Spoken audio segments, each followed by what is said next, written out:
friends, welcome back to the Knits by Lillian podcast. It's been a minute since we filmed, and I have of course casted on a bunch of things since the last time we talked. I think today we're just gonna have a chatty little catch up on what I've been working on session. Pretend we're on FaceTime, I've got a coffee, you've got a coffee, I'm just filling you in. We're yapping about the whips. So I'm excited. I've started to move into knitting fall things, even though it's the first days of September and it's 80 degrees. Yeah, but I put on a cardigan. I'm ready for it to be fall. I'm ready for dark academia season. I'm ready for spooky season. I'm ready to stop sweating every time I step outside my house, and I'm knitting accordingly. So buckle up, we've got a lot to cover today. So I've decided that we'll go in order of things that I'm most excited about. So I started this design probably about a year ago. It is a cabled pullover with a moss stitch, seed stitch situation, folded collar, kind of a chunky folded collar. We've got a little bit of cable action on both sides, and then the sleeve is double seed stitch. So I'm trying a new construction, or at least a new to me in my design construction, where you work the back kind of as a trapezoid. So you cast on, work short rows through here, but a different kind of short row to what I usually do. Please ignore that this side's messy. And then pick up along the shoulders, work the front sections, join, work down, join, work in the round. So I've got one sleeve done. I'm almost done with the body. Hopefully, we're making really good progress on this. Okay, well, considering that I started it a year ago, we're not making the best progress, but since I picked it back up again a couple weeks ago, we're making really good progress on it. And I just need to do a couple of charts for these front pieces, and then I'll have it sent over to my tech editor. So we're cruising. I want to get this sweater into testing and done by, dare I say, December, January. Here's the issue. I like to give my test knitters, well, this isn't really the issue. The issue is that I can't plan ahead. Okay, let's get one thing straight. But I like to give my test knitters a 12-week test period. I feel like that's pretty standard on the longer end of testing, and I've had a couple people reach out and say that they really appreciate this and that they're in other tests that are much shorter and they feel stressed, especially if folks are doing larger sizes, and I want to give people time to finish the body and the sleeves. And I know some people are okay with just doing a yoke and one sleeve for editing purposes, but in the end, I want people with all body types to be able to see a finished garment that would fit them. So all that to say, I need to get back up 3 months for the test period, back up probably a month for me and my tech editor to figure everything out, back up a month for me to cast on. So what are we at, 5 months? I don't plan ahead well, but fortunately, when we're coming out of late summer into fall, winter, this is a garment that I could probably release in September through February and it'd be fine. So I'm excited about this.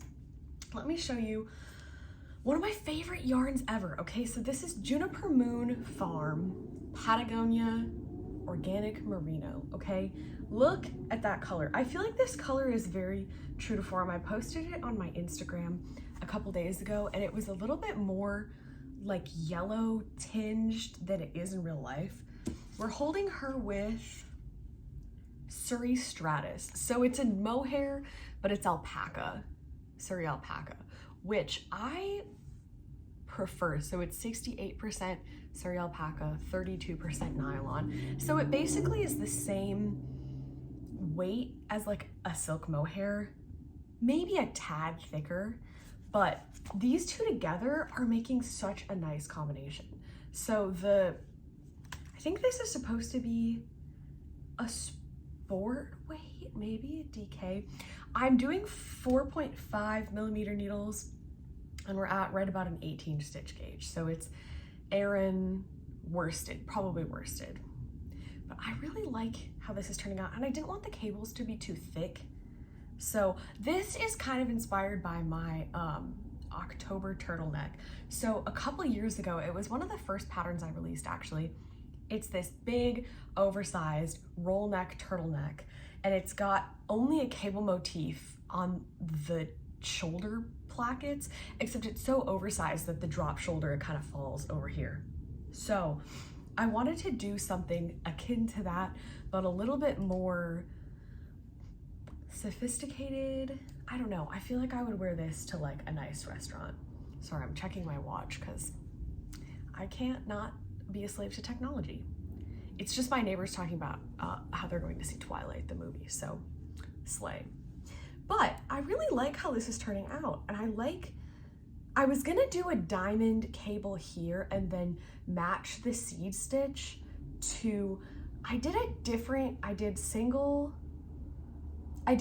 seed stitch compared to the moss stitch here. So I was gonna match the inside of this diamond cable to the moss stitch, and then I decided that it was blending in too much, so I ripped back and did it just over stockinette.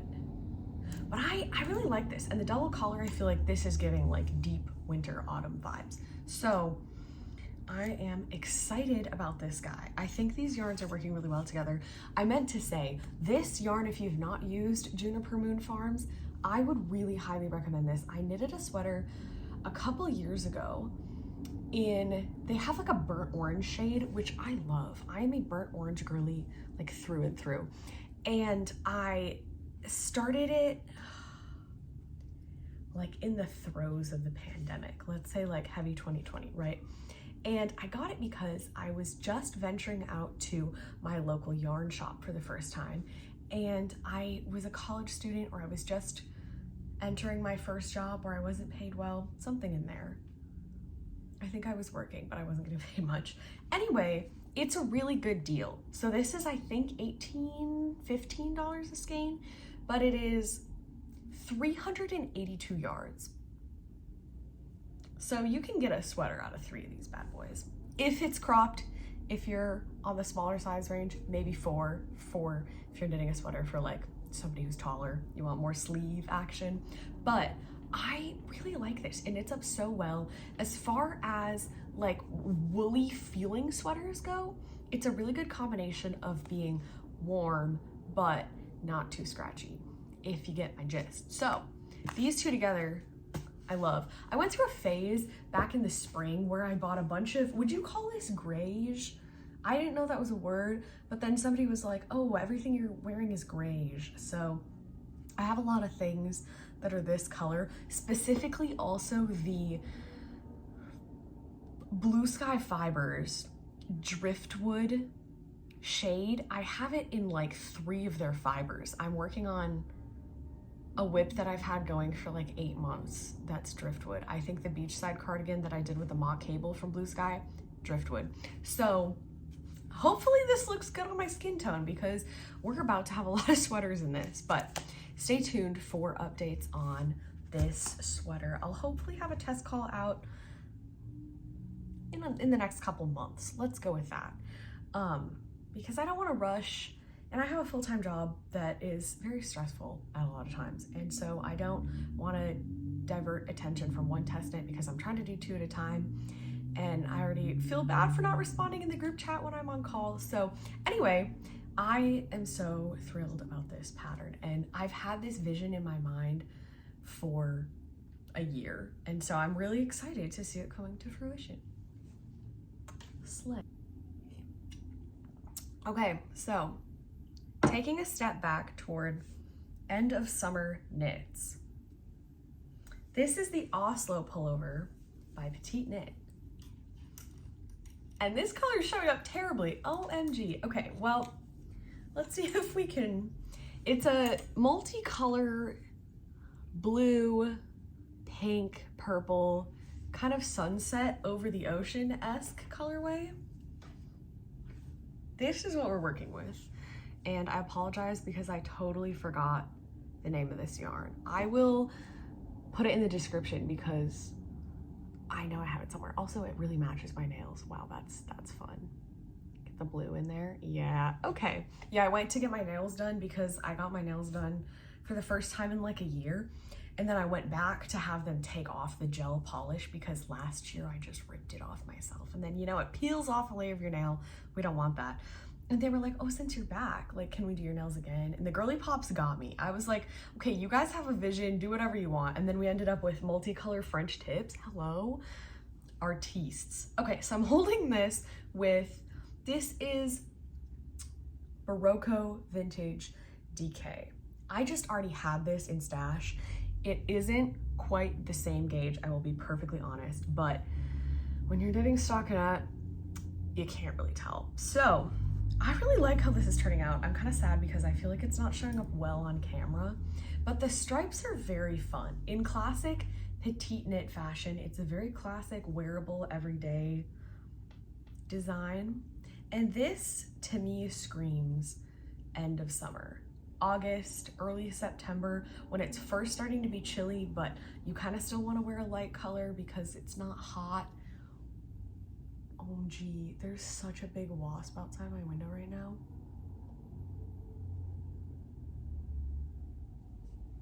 I'm scared because we had a wasp in here like a couple months ago, and it was like a murder scene, me trying to kill this wasp. I sprayed it with some cleaning chemical I had and then wasn't convinced it was dead, so I took a book and threw it at the window, and it looked like a crime scene. Okay, we're back. Sorry, the wasp is still there, still freaking me out. I freaked out the cats by smacking the window to try and get it to go away, which shockingly didn't work. Okay, anyway, back to petite knit Oslo sweater, Oslo pullover.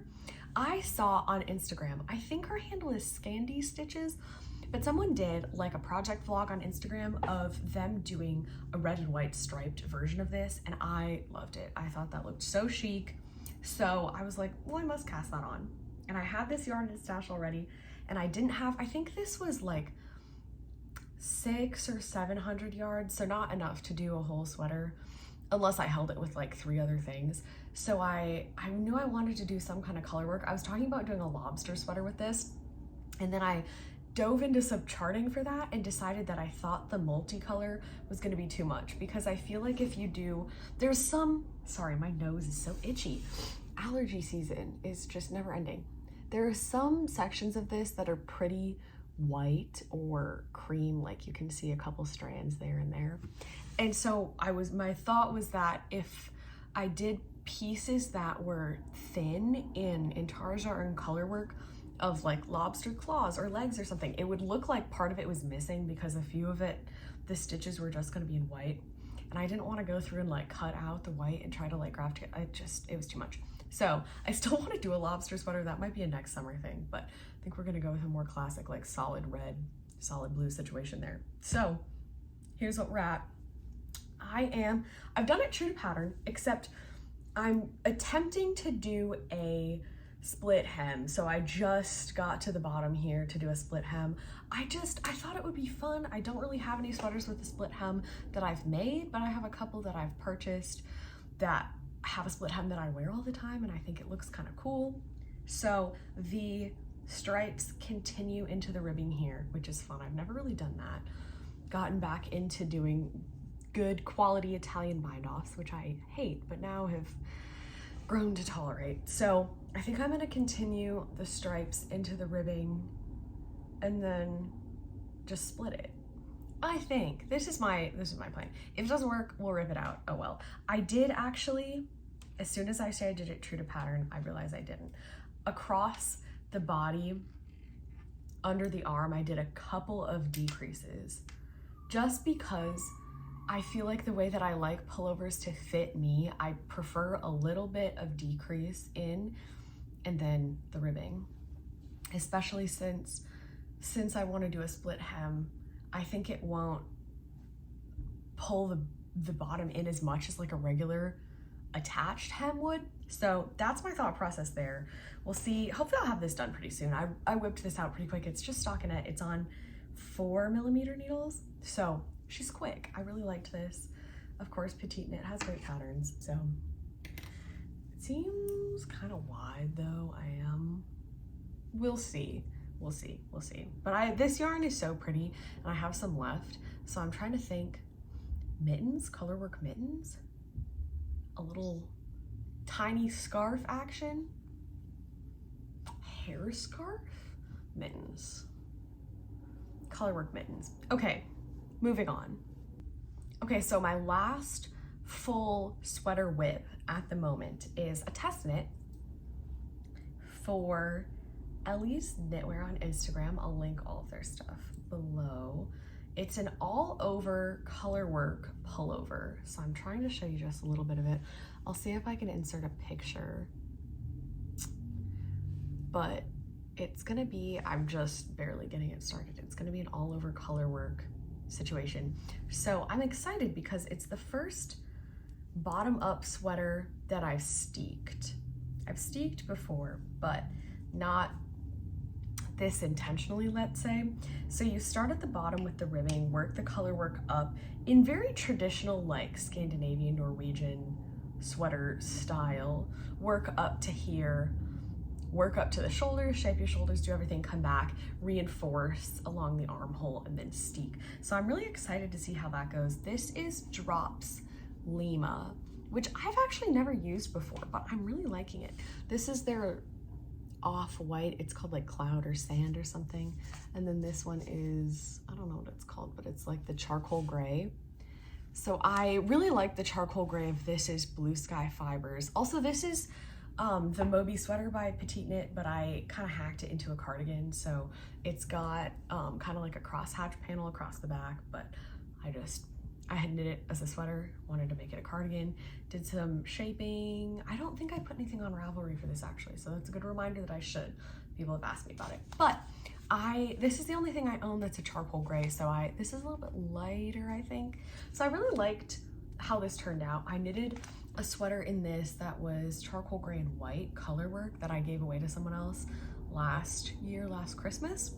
So I liked this color a lot. I liked holding it with a white. I knew I was gonna like a charcoal gray and a white. So I went a little darker with the white this time and a little lighter with the charcoal gray. And I think it's looking really nice so far.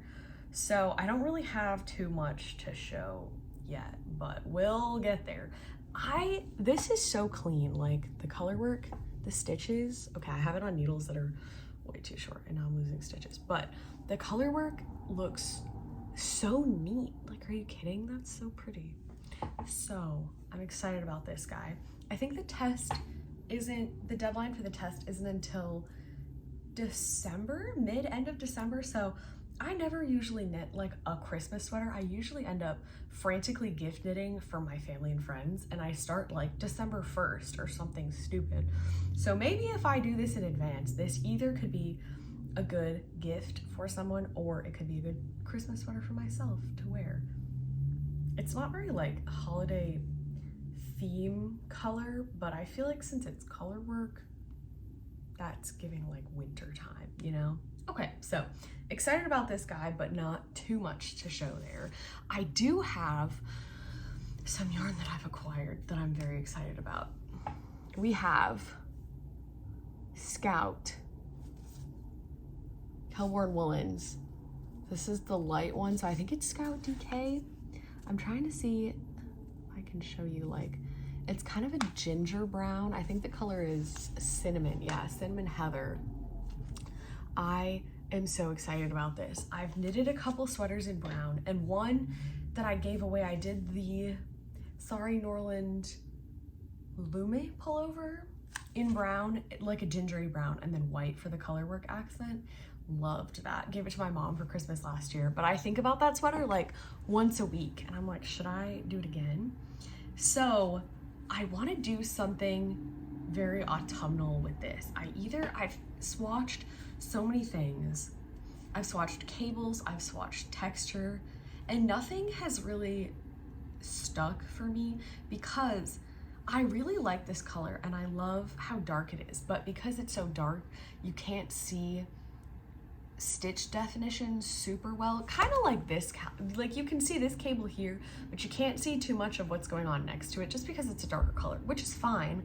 But if I'm designing a pattern, I feel like I want people to be able to see the stitches, the idea behind it, like where I'm going with everything. So I might not design and I might knit a pattern that already exists, which as somebody who's now designing like on a semi-regular basis, it's so relaxing to knit a pattern that I'm not trying to do math for at the same time. Like, it's so lovely. So if you have good like dark academia autumnal vibe patterns, let me know in the comments, because I don't know, I'm really excited about this yarn. And I've used this before for a colorwork pattern. I did a colorwork sweater and the white was Scout. I can't remember what it was. It's fine. But I know that I like this. I know that I like knitting with it. I know that I like wearing it. What do I do with her though? Don't say a sweater vest. I have a sweater quantity. And I know there's a lot of people who love a sweater vest, and I'm trying hard to be one of them. But actually my vision for this is that I have a lot of sweaters that are oversized, and I have a lot of sweaters that are hard for me to wear like a coat over in the winter because they're just too bulky. Like this would be fine. This one's pretty fitted, but a lot of them have a lot of positive ease, which I love. Like I love a big oversized roll the cuff, wear the sweater as your jacket vibe. But I live in Michigan and it gets cold and I need to wear a jacket. So I'm thinking that this would be a good one because I have a big white overcoat.